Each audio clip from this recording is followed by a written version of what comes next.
Assalamualaikum warahmatullahi wabarakatuh. Bismillahirrahmanirrahim. Allahumma inni a'udzubika an adilla aw udalla aw azilla aw uzalla aw azlima aw uzlama aw ajhala aw yujhala alayya wa sallallahu ala sayyidina Muhammadin wa ala alihi wa sahbihi wa sallam.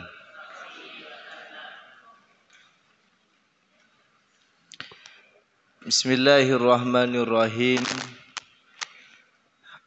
Ibtalut tabanni, ya.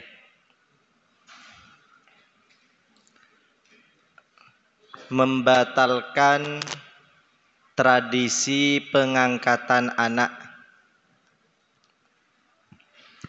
Membatalkan tradisi pengangkatan anak. Ibtalut tabanni, membatalkan tradisi pengangkatan anak. Nabi Muhammad sallallahu alaihi wasallam pernah mengangkat seorang budak menjadi anak angkatnya, yaitu siapa? Zaid bin Harithah. Zaid bin Harithah.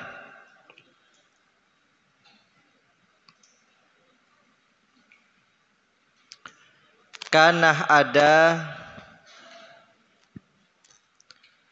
Rasulullah, siapa Rasulullah sallallahu alaihi wasallam muttakhidan, ialah menjadikan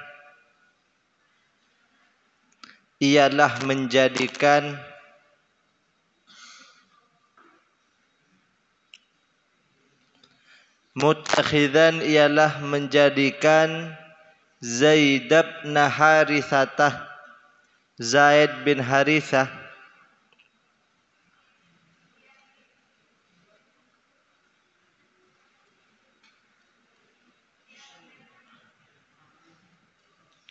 kabnihi, seperti anak kandung beliau. Anak kandung beliau.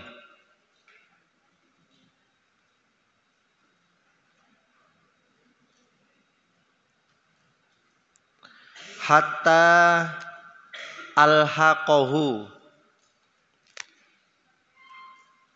sehingga beliau menyusulkannya,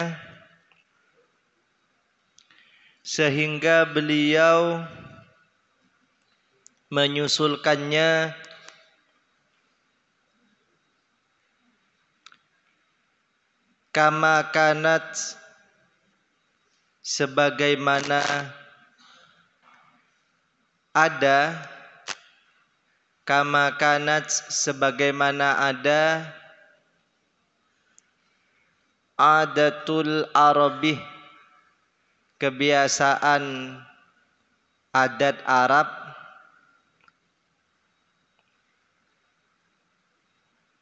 fit tabanni, di dalam mengangkat anak.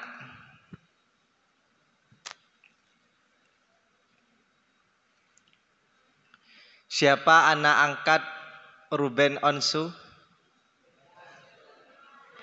Veteran, ya. Dalam Islam tidak ada istilah anak angkat. Jadi tidak ada hubungan nasab antara anak angkat dengan ibu angkat, antara anak angkat dengan bapak angkat. berapa banyak tradisi yang sudah terlanjur berlaku dan mengakar, tidak bisa dihapus begitu saja hanya dengan ucapan. Tradisi yang sudah mengakar di Arab menganggap anak angkat sebagai anak kandung. Jadi Zaid bin Harithah sendiri sudah dianggap seperti anak sendiri bagi Rasulullah sallallahu alaihi wasallam. Itu tradisinya. Namun tradisi itu bertentangan dengan prinsip Islam. Maka Rasulullah diperintahkan oleh Allah untuk menghapus tradisi jahiliyah ini. 2. Falamma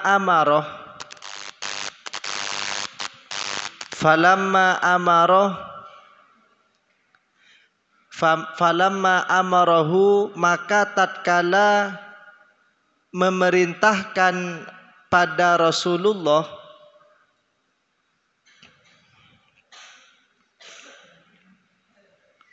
bizawajih Zainab, dengan menikahi Zainab.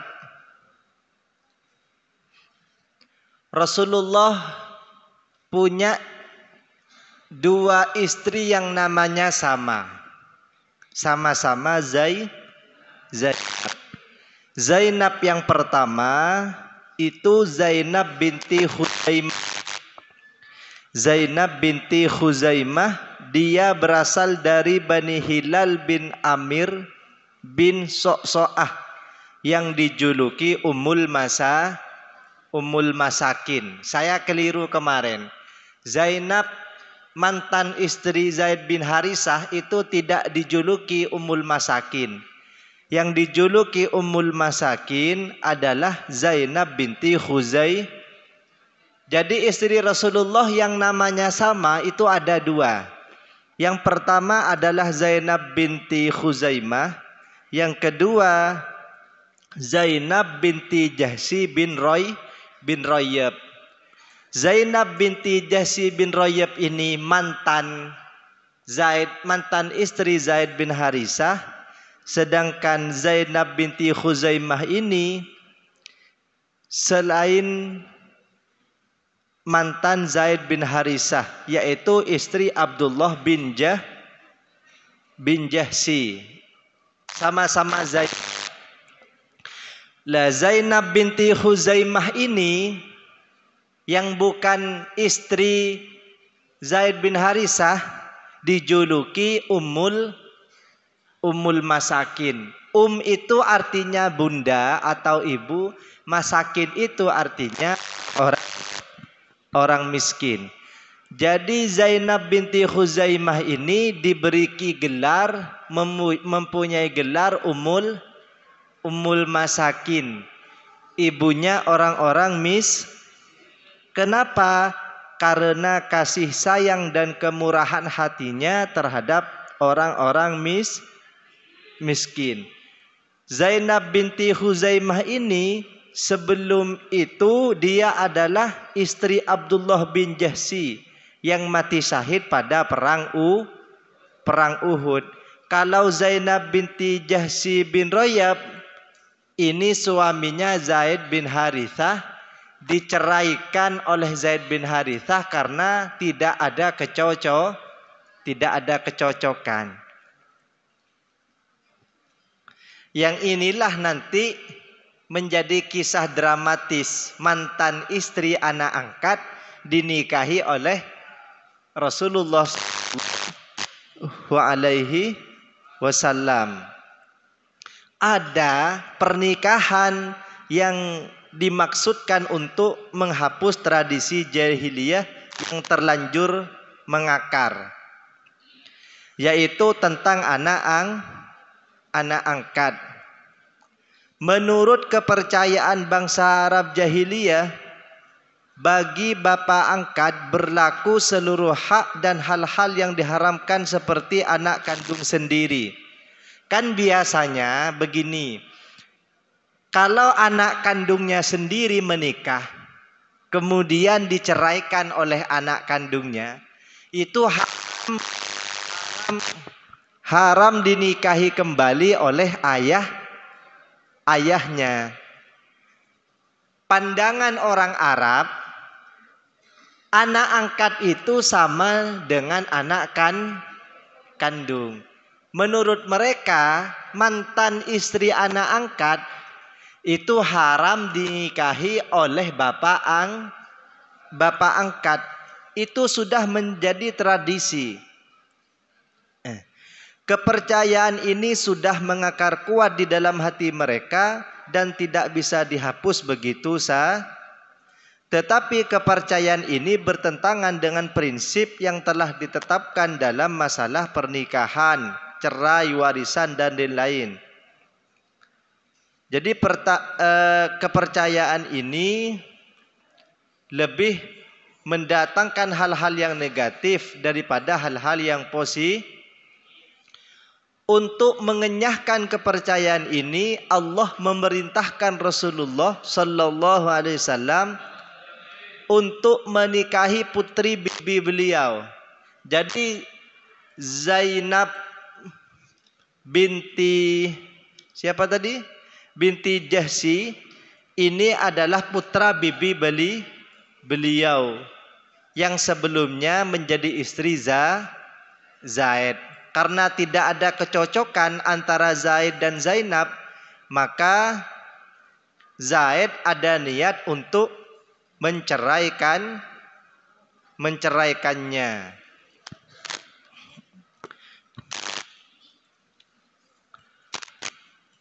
Tatkala Allah memerintahkan Rasulullah untuk menikahi Zainab, qalah berkata, ayo diartikan. Qalah berkata Rasulullah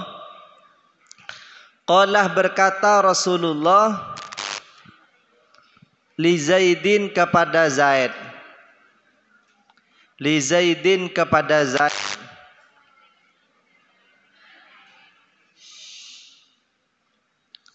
Amsik, tahanlah, alaikah atasmu, wattaqi dan takutlah Allah kepada Allah. Wa akhfa, dan Rasul menyembunyikan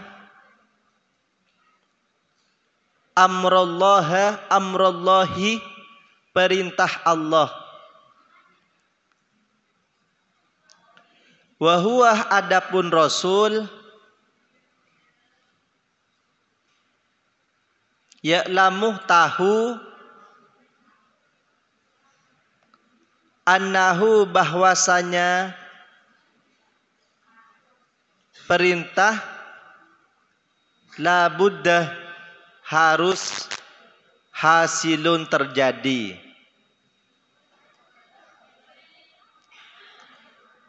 Bayangkan Rasulullah mendatangi keluarga Zainab binti Jahsy untuk dilamar menikah dengan Zaid bin Harisah. Kemudian Rasulullah mendapatkan perintah untuk menikahi mantan istrinya Zaid bin Harisah. Padahal menikahi mantan istri anak angkat menurut tradisi jahiliyah itu adalah perbuatan keji. Jadi sebenarnya beliau khawatir terhadap makar orang-orang munafik, musyrik dan Yahudi yang bisa menimbulkan dampak kurang baik terhadap jiwa orang-orang muslim yang yang lemah. Maka beliau ingin agar Zaid tidak usah menceraikan istrinya. Zaid, jangan ceraikan istrinya ya. Sabda Rasulullah kepada Zaid, sudah tidak ada kecocokan ingin menceraikan. Kalau sampai diceraikan oleh Zaid bin Harisah, Rasulullah diperintah untuk menikahi mantan Zaid bin Harisah. Padahal menikahi mantan Zaid bin Harisah menurut pandangan masyarakat jahiliyah adalah perbuatan keji. Bayangkan diperintah pada suatu perintah yang itu dianggap buruk. Padahal itu benar. Agar beliau tidak mendapat ujian karena masalah ini, maka Rasulullah mengatakan kepada Zaid bin Harisah, amsik alaikah zaujak wattaqillah. Jangan ceraikan ya Zaid ya anakku. Istrimu jangan diceraikan. Takutlah kamu kepada Allah. Jangan sampai cerai. Nanti kalau dalam hati Rasulullah, nanti kalau sampai dicerai, nanti saya diperintah oleh Allah untuk menikahi mantan istrinya. Jangan sampai diceraikan. Tidak dapat diragukan keraguan dan kebimbangan beliau ini tidak selaras sama sekali dengan posisi Rasulullah yang diutus sebagai Rasul. Rasul itu tidak boleh bimbang, tidak boleh takut, tidak boleh ragu. Ya. Apa yang diperintahkan oleh Allah harus dilakukan. Maka ketika Rasulullah takut, ditegur oleh Allah. Ya, ditegur oleh Allah. Tegurannya terdapat pada surah Al-Ahzab ayat 37. Ya. Itu di footnote-nya ada ya di ya. A'udzu billahi minasy syaithanir rajim. Wa taqulu lilladzi an'ama Allahu 'alaihi wa an'amta 'alaihi amsik 'alaika zawjak wattaqillah wa tukhfi fi nafsika ma Allahu mubdihi wa takhshan nas wallahu ahaqqu an takhshah. Ditegur oleh Allah. Ya, artinya begini, ayat ini menjelaskan seperti ini. Dan ingatlah ketika kamu berkata kepada orang yang Allah telah melimpahkan nikmat kepadanya dan kamu juga telah memberikan nikmat kepadanya, yaitu Zaid bin Harith. Apa yang dikatakan oleh Rasulullah? Tahanlah terus istrimu dan bertakwalah kepada Allah. Sedang kamu menyembunyikan di dalam hatimu apa yang Allah akan menampakkannya. Rasulullah kan menyembunyikan perintah Allah. Wahai Muhammad, nanti nikahi istri Zaid bin Harisah ya. Loh, saya kok mendapatkan perintah seperti itu? Akhirnya Rasulullah berkata kepada Zaid, Zaid jangan ceraikan. Jangan ceraikan istrimu. Maka Rasulullah ditegur oleh Allah. Rasulullah ditegur oleh Allah dengan berfirman, kamu menyembunyikan di dalam hatimu apa yang akan Allah tampakkan. Dan kamu takut kepada manusia, wa takhshan nas wallahu ahaqqu an takhsha, sedang Allah lah yang lebih berhak untuk ditakut. Awalnya Rasulullah takut menikahi Zainab binti Jahsy. Takut kenapa? Takut mendapatkan gunjingan dari orang-orang jahili. Ditegur oleh Allah, wa takhshan nas, kamu takut kepada manusia Muhammad, wallahu ahaqqu an takhsha, sedangkan Allah yang berhak untuk ditegur oleh Allah. Akhir cerita Zaid ternyata menceraikan istrinya.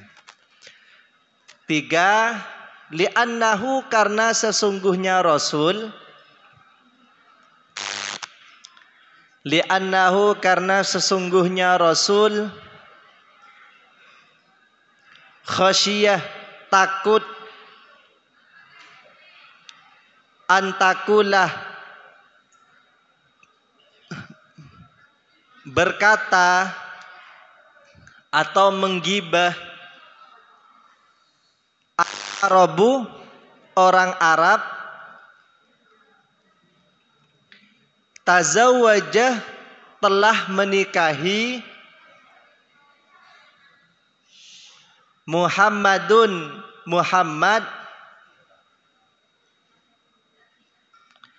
mutallaqotabnihi mantan istri anaknya.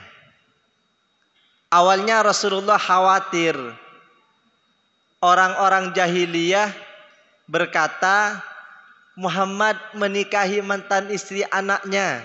Muhammad menikahi mantan istri anaknya. Kalau mendengar seperti itu kan dianggap keji. Rasulullah dianggap melakukan hal-hal yang terlarang. Padahal itu perintah. Karena Rasulullah mendapatkan perintah Allah, tidak boleh tidak, Rasulullah harus melakukan. Itulah kekuatan hati Rasulullah dalam menjalankan perintah Allah. Sehingga kisah ini merubah sejarah. Yang awalnya menikahi mantan istri anak angkat itu dianggap keji, ternyata sekarang menikahi mantan istri anak angkat dianggap terpuji. Yang awalnya dianggap keliru, ternyata itu adalah kebenaran. Jadi ada tradisi yang sudah terlanjur berlaku dan mengakar, tidak bisa dihapus begitu saja dengan ucapan semata. Iya. Tetapi harus juga dibarengi dengan tindakannya nyata. Kalian disuruh sholat, tapi yang menyuruh tidak pernah sholat, maka kalian tidak akan tertarik. Ada juga Rasulullah pernah menyuruh para sahabat untuk menyembelih hewan kurban. Wahai para sahabatku, kalian harus menyembelih hewan kurban. Tidak ada yang mau menyembelih. Akhirnya tidak banyak kata, Rasulullah langsung terjun sendiri menyembelih hewan kurban milik Rasulullah. Para sahabat yang melihat itu, akhirnya para sahabat juga menyembelih hewan kurban. Disuruh dengan ucapan saja para sahabat tidak mau. Tapi ketika Rasulullah memberikan contoh nyata, para sahabat langsung mengikutinya. Ini menjadi metode dakwah, bahwa ada hal-hal yang tidak bisa disampaikan dengan kata-kata saja, tapi harus dibuktikan dengan tindakannya nyata. Sebagaimana Rasulullah tidak bisa melarang masyarakat jahiliyah mempunyai anggapan menikahi mantan istri itu haram. Itu keliru, tidak bisa hanya bilang keliru. Tapi Rasulullah langsung mempraktekkan atas perintah Allah dengan menikahi mantan istri anak angkat. Akhirnya orang-orang masyarakat jahiliyah paham bahwasanya menikahi mantan istri anak angkat itu tidak berdosa, bahkan mendapatkan pahala.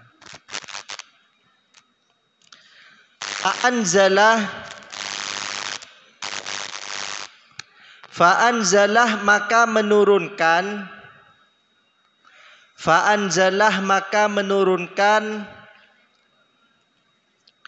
Allahu siapa Allah fi dzalikah dalam masalah itu. Apa yang diturunkan? Ayat A'udzubillahi minasyaitonirrajim. Falamma qada Zaidun minha watara zawwajnakaha likai la yakuna 'alal mu'minina harajun fi azwaji ad'iyaihim idza qadaw minhunna watara wa kana amrullahi maf'ula. Falamma qada, maka tatkala menyelesaikan,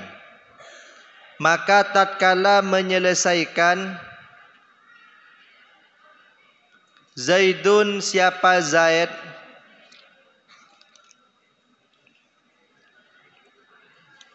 wa minha, dari Zainab binti Jahsy, minha, dari Zainab binti Jahsy, wa tara, kebutuhannya, hajatnya, wa tara, hajatnya. Zawwajana, saya nikahkan, zawwajanakaha, saya nikahkan kamu dengannya.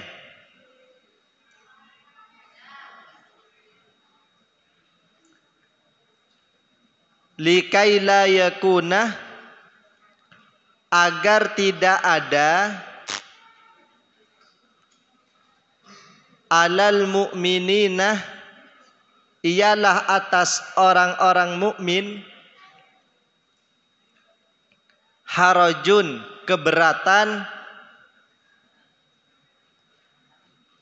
fi azwaji ad'iyaihim, dalam menikahi mantan anak angkat mereka, dalam menikahi mantan istri anak angkat mereka. Idza qadaw, apabila mereka telah selesai, minhunnah, dari istri-istrinya, minhunnah, dari istri-istrinya, wa tara, hajat.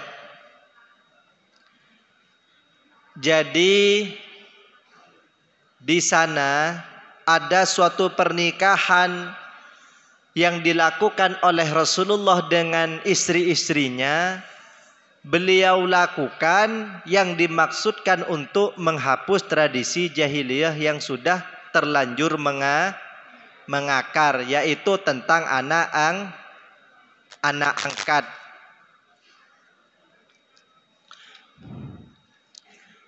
Kalau kita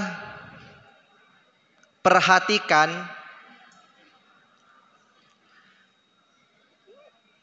kehidupan rumah tangga yang dijalani Rasulullah sallallahu alaihi wasallam, itu bukan semata-mata hawa nafsu. Rasulullah di masa mudanya, masa-masa Rasulullah masih memiliki kekuatan yang besar, yaitu di umur 25 sampai 30, Rasulullah hanya memiliki satu istri. Barulah ketika Khadijah binti Khuwailid wafat, barulah Rasulullah menikah lagi. Itu pun bukan atas dasar hawa nafsu, tapi atas dasar perintah Allah Subhanahu wa ta'ala.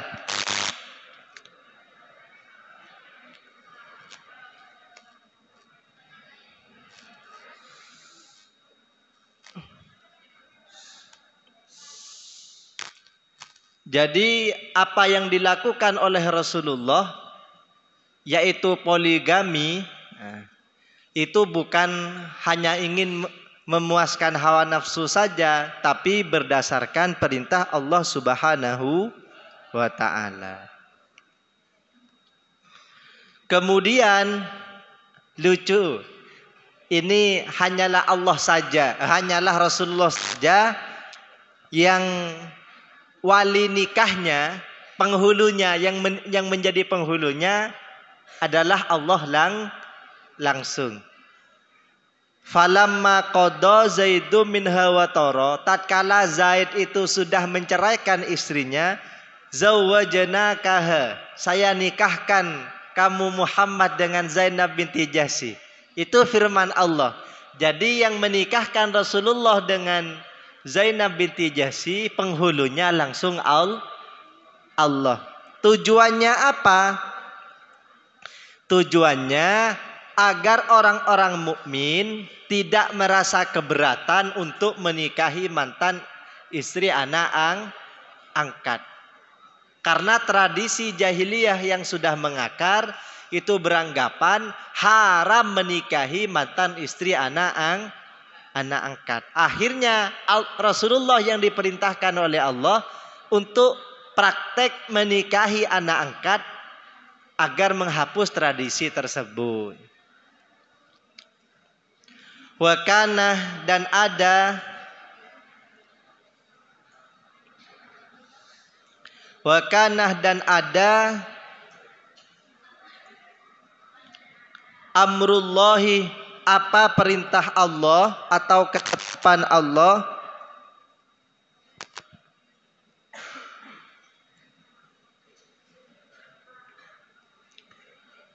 maf'aula, ialah terjadi.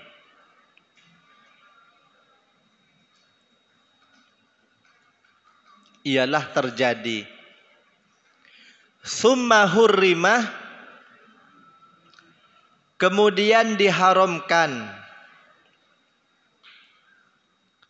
At-tabanni, praktek anak angkat. Alal musliminah, atas orang-orang Islam. Haram melakukan praktek anak angkat. Tidak ada istilah anak angkat. Yang haram tetap haram. Maka sarwenda itu haram kalau mempraktekkan agama Islam, ya. Haram menyentuh betran beto. Beto. Kalau bento kan bodoh, ya. Haram. Di sini ada yang dianggap anak angkat oleh orang lain. Maka itu tetap tidak ada hubungan dalam Islam, ya. Ya, ini anak angkatnya datang.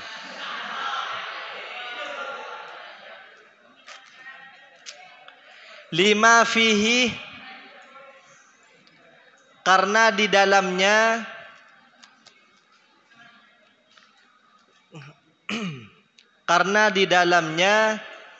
minal adrari, banyak bahaya.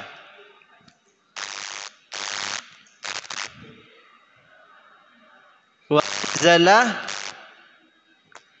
dan Allah menurunkan di dalam masalah ini, di dalam hal ini menurunkan ayat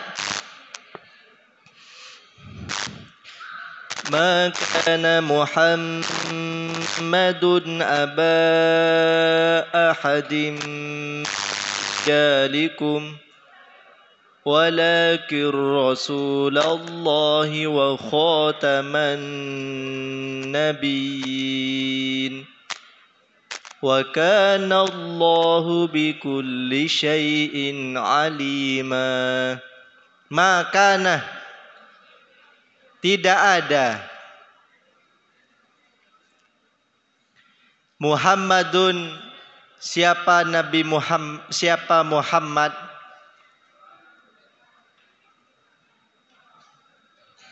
aba ahadin, bapak salah seorang, mirrijalikum, dari laki-laki di antara kalian, dari laki-laki di antara kamu. Jadi Rasulullah bukan salah satu ayah dari para sahabat, termasuk bukan ayah Zaid bin Harithah. Beliau ayahnya siapa? Ayahnya Fatimah.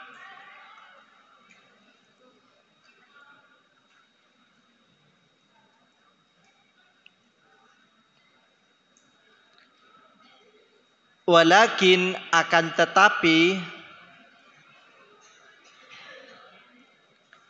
Rasulullahi, ialah Rasulullah,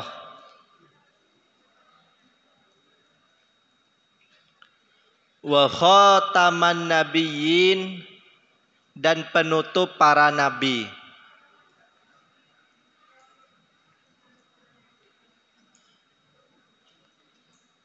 Wa kana Allahu, ada siapa Allah,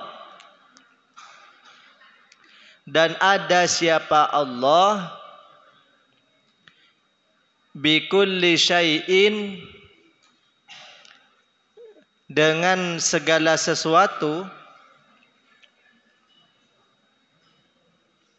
aliman, ialah maha tahu.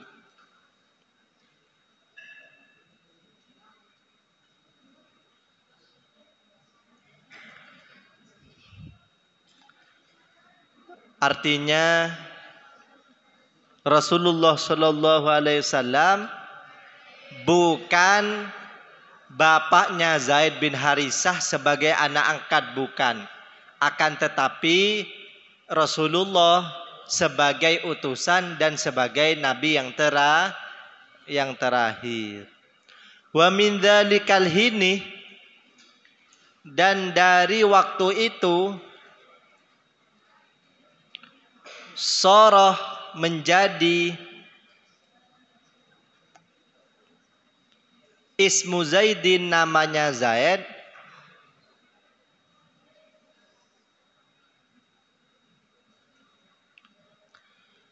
Zaid bin Harithah, ialah Zaid bin Harithah, badalan, sebagai ganti, Zaid bin Muhammad. Zaid bin Muhammad, awalnya Zaid bin Muhammad, tapi dihapus oleh Allah sehingga menjadi Zaid bin Harithah.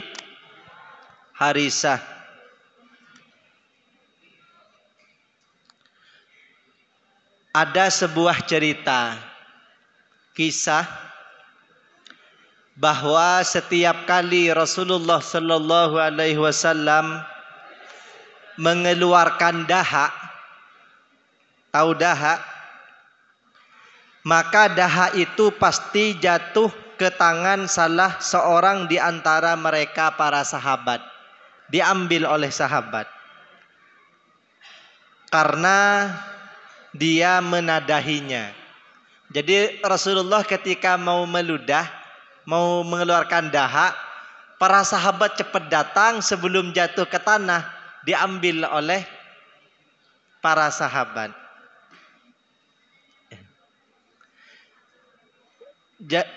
Mereka saling berebut sisa air wudhu beliau juga. Jadi Rasulullah ketika berwudhu, air wudhunya itu tidak jatuh ke tanah, melainkan diambil oleh para sahabat sebelum air tersebut menyentuh tanah. Hingga hampir saja mereka bertengkar, rebutan air wudhu Rasulullah. Mereka adalah orang-orang yang berlomba-lomba untuk berbaiat, menyatakan kesiapannya untuk membela Rasulullah.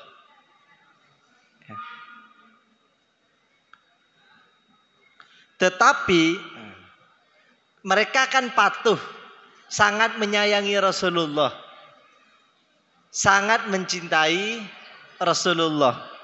Tetapi tatkala beliau memerintahkan agar para sahabat ini bangkit menyembelih kurban, ya, Rasulullah tak seorang pun di antara mereka yang mau melaksanakan perintah beliau. Jadi ada memang para sahabat, para santrinya Rasulullah yang tidak mau melaksanakan apa yang diperintahkan oleh Rasulullah. Ini sama kayak kalian ini.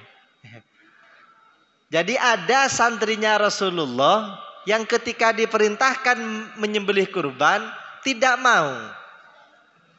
Tanpa berbicara dengan seorang pun di antara mereka, beliau bertindak sendiri. Akhirnya Rasulullah sendiri yang menyembelih. Karena memerintah santrinya sudah tidak mau. Jadi ini jadi pelajaran. Kalau kalian nanti jadi guru, kok memerintahkan muridnya tidak ada yang mau, jangankan kalian. Rasulullah saja pernah tidak dihiraukan oleh para sahabat.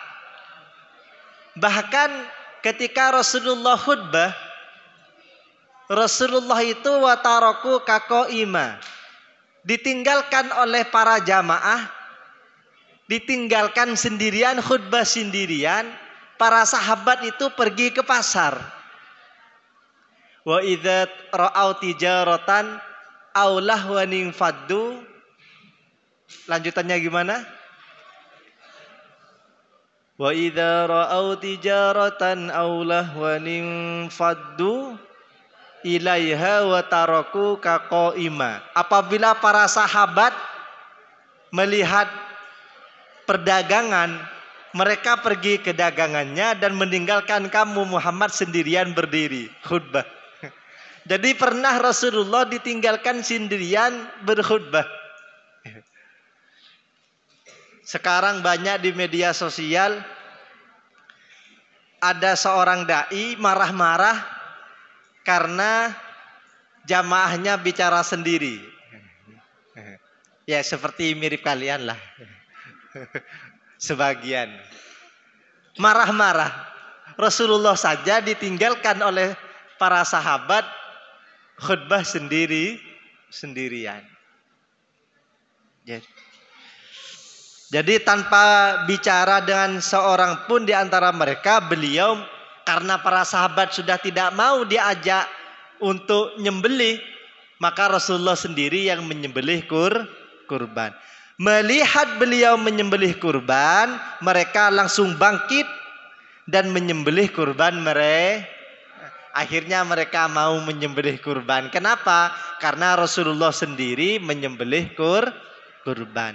Memang ada perintah-perintah yang tidak bisa hanya dengan kata-kata, tapi harus diberikan contoh dengan perbuatan yang nyata.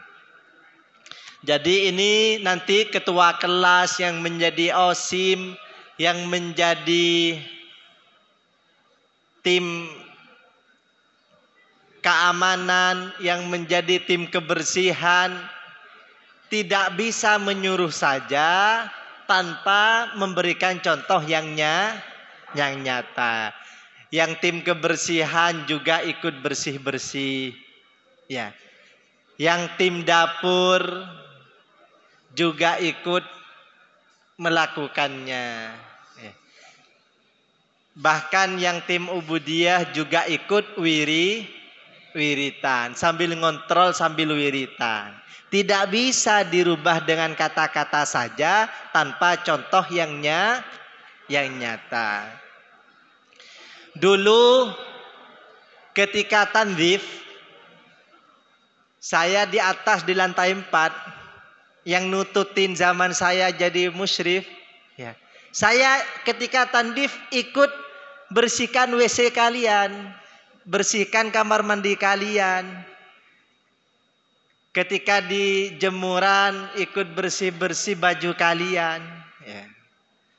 Jadi yang tim tandif harus ikut. Kenapa? Agar memotivasi teman-temannya.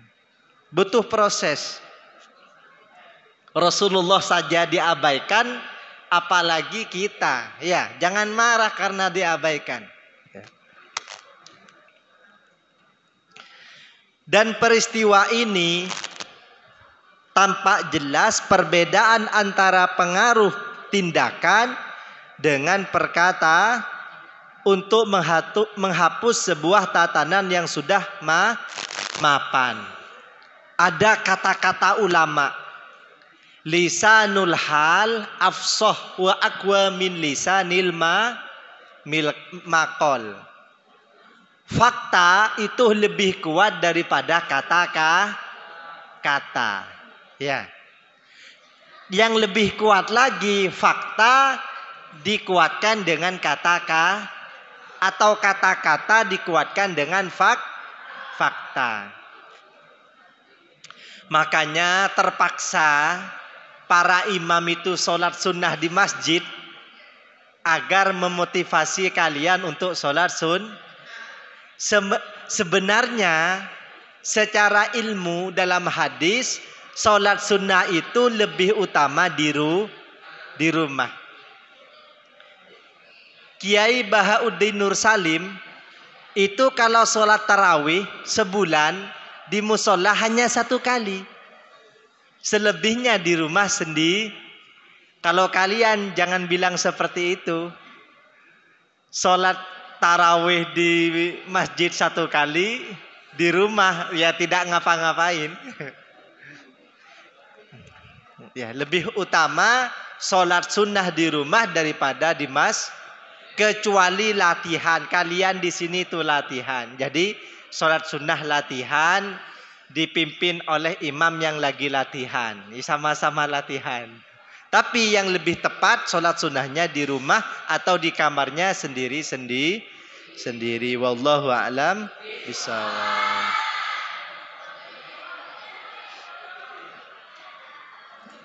Sudah ada. Semoga jadi orang alim. Bismillahirrahmanirrahim. Ayo doa dulu.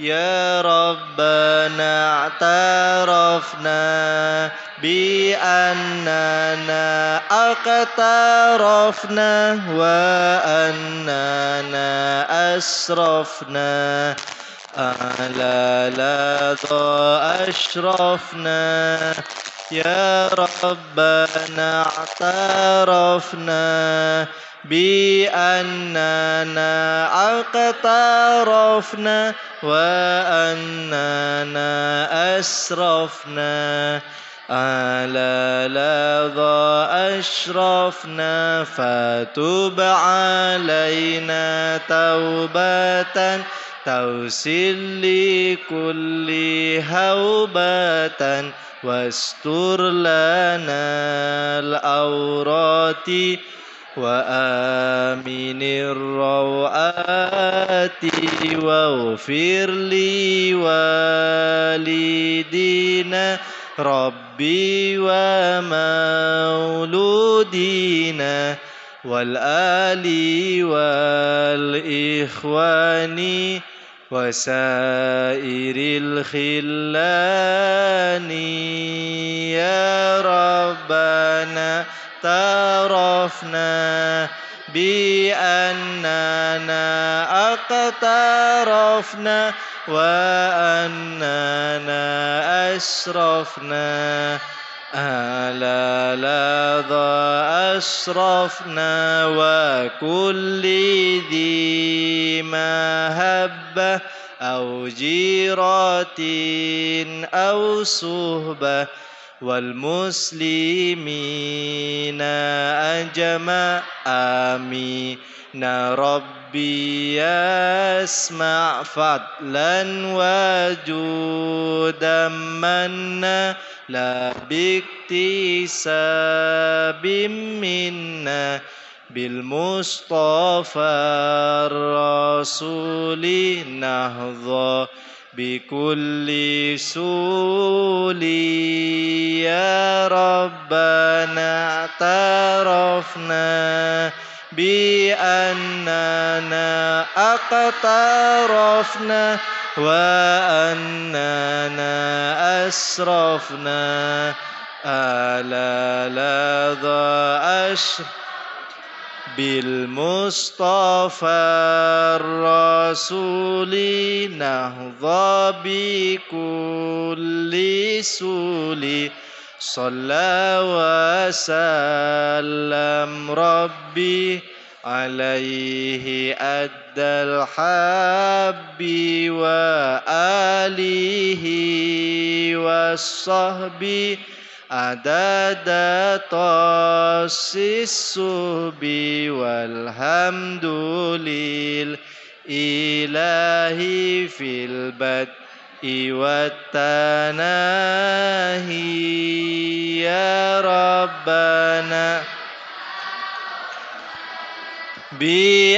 بأننا اقترفنا وأننا أشرفنا ألا لظى أشرفنا يا ربنا اعترفنا بأننا اقترفنا وأننا أسرفنا ألا لظى أشرفنا.